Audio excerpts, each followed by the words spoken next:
May the 24th. Spiritual struggle.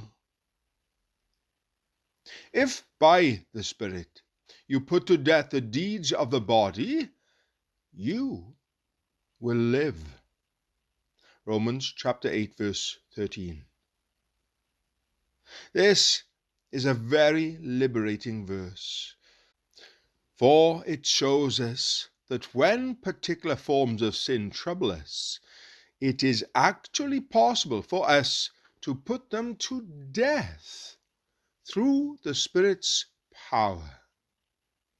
It is easy to despair of ever making headway against moral weaknesses that have ensnared us again and again.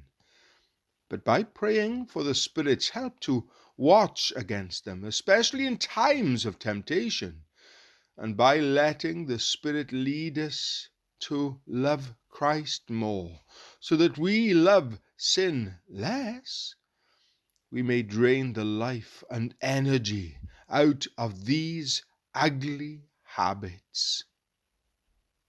There's an old story about a missionary and an ex-cannibal who had become a Christian. His grandfather had been a cannibal of distinction and a wild man in other ways. And the missionary told him to think of his own continuing impulses to sin as grandfather in his bones. After some years of furlough, the missionary returned and asked him, "How is grandfather in your bones these days?" "He's still alive," came the reply, "but he don't get around like he used to." Every Christian's experience ought to be like that. Sin is still in us, and the war is not yet over, but we may win victories over it constantly and weaken its power and allure as we follow the Spirit's prompting to look to the Lord and say no to temptation.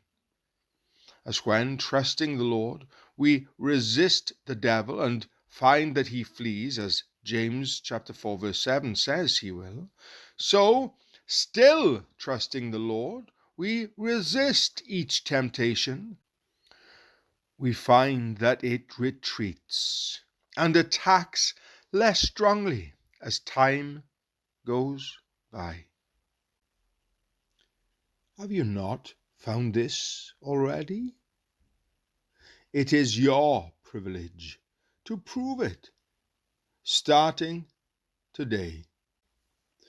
The crucial question is, are you willing to see your beloved sins die in this way? We all have favorite besetting sins. What deeds of the body, in brackets, sinful behavior patterns, are you least willing to put to death? Lord, I'm dwelling too much on fill in the blank and not enough on fill in the second blank in my personal battle for holiness. Help me to get my moral priorities right.